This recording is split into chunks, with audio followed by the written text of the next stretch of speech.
Hey guys, Kelade here. So patch 8.3 has been out for a little bit under 2 weeks. The raid and the new season has been out for a little bit under a week. So let's kind of go over my thoughts on it so far and kind of where we are right now.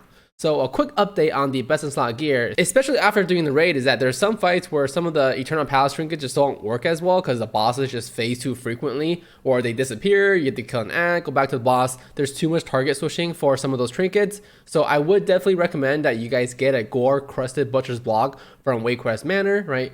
So as far as for Mythic Plus gear is concerned, the 3 dungeons that you're really going to start farming for is going to be Mechagon for the rings, King's Rest for the weapon, and Waycrest Manor for the trinket. Now, I will say about the rings from Mechagon is that if you already have 2 rings that are pretty high level and they have sockets, you will need basically sockets from Mechagon too, right? It's not like you get the rings from Mechagon and it's just instantly better. You do have to be wary of any existing corruption and of course sockets on the rings too. Speaking of Mechagon, I've been running both of the Mythic Plus versions a bit this week, trying to farm the ring and just going about the layouts. It seems like Workshop has one of the easiest layouts because you literally just go from beginning to end, while Junkyard is a bit more wide and you have a bit more option in like what ads you want to kill and what route you want to take. And because of that, I think from a lower key level perspective, Workshop seems easier because you just go from start to finish without really thinking about it. But as far as for the difficulty of the mobs, it does seem like Junkyard is significantly easier, and it might currently be one of the easiest Mythic Pluses once you get used to it, because there is that buff that you get from the boss. So there's like 3 bots that you can get in the Junkyard. One of them is the Shocking bot that gives you like this buff that you just start AoEing like crazy to everything that you're hitting. That thing seems to scale with the eye level of the key right now. Possible that might get nerfed in the future, but if you want to do some really high Junkyard keys, you can probably do that right now. Get the buff on everybody and you would just blast everything in the dungeon. Now for the raid, overall, I think the difficulty is okay for a hero so far, though the number tuning probably leans a little bit to the easier side. I know Ny'alotha didn't seem as hard as some of the other end bosses that we've seen in this expansion or even previous expansions, but I think a good part of that was due to the strength of the corruption on gear, and there also not being some dumb bug that makes the boss harder or impossible to kill, though apparently there was a bug early on where he wouldn't spawn, so I guess that would make him a bit hard to kill if he just didn't spawn for your raid.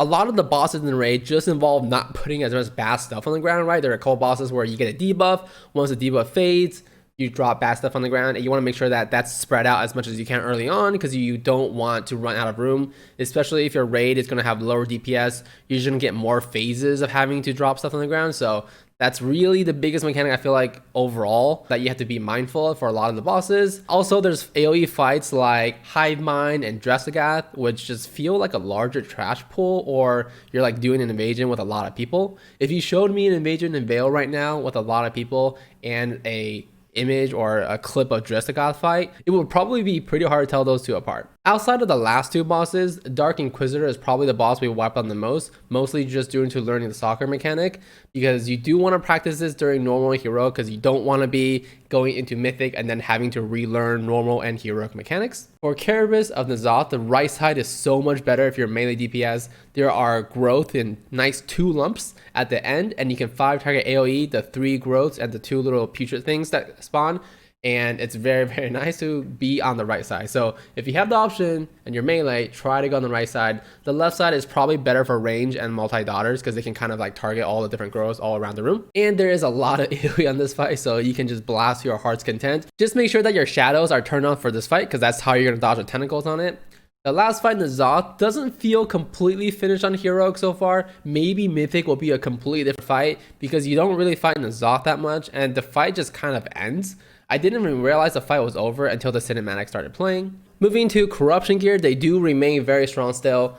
Infinite Star did get nerfed as expected. The initial nerf was 25% to the overall damage, which was fine because even after the nerf, it was still the highest single target damaging corruption. Then they made a bunch of changes to all of the attack power and spell power scaling ones to now scale with the item's eye level, and this includes Infinite Star being one of them. And this is a huge change for all of these affected corruption pieces because at the start of the patch, basically every single corruption were independent of the actual piece it was on, but rather it was affected by your character's overall power. Now you want these scaling corruption to be on the highest eye level piece. Now you're really hoping you can get corruption on the shoes from Carapace, for example, or the ring from the Zoth, because those are going to be the maximum eye level with the highest potential for corruption scaling. The corruption effects that scale with HP, however, or really unaffected so far, and they're definitely going to start rising in value as all these other ones are kind of nerfed right now, especially as people haven't gotten mythic gear yet, right? Maybe it'll even out a little bit as people get higher level gear, because then those other corruption effects can scale a little bit more. Horrific visions also, of course, are a thing in this patch. The Ogre one is so much easier than the Stormwind one. I think you actually have to plan out your Stormwind one a little bit more, and there seems to be a bit more backtracking during it. And outside of capping your cloak every week, make sure you're aware of the item level rewards. Here's a list for Wildhead. So if you're close to one of the breakpoints, you do want to try to push it because you're going to get that piece of gear. Now, you can only get every piece of gear on this list once per week at that eye level. So just plan accordingly. If you're not really close and you're kind of done with your cloak upgrades for the week, you can save it for the next week if you want. I would even suggest if you have extra keys, kind of plan it out in a way where you do them during the Ogre week, and then you can kind of save up during the Stormwind weeks.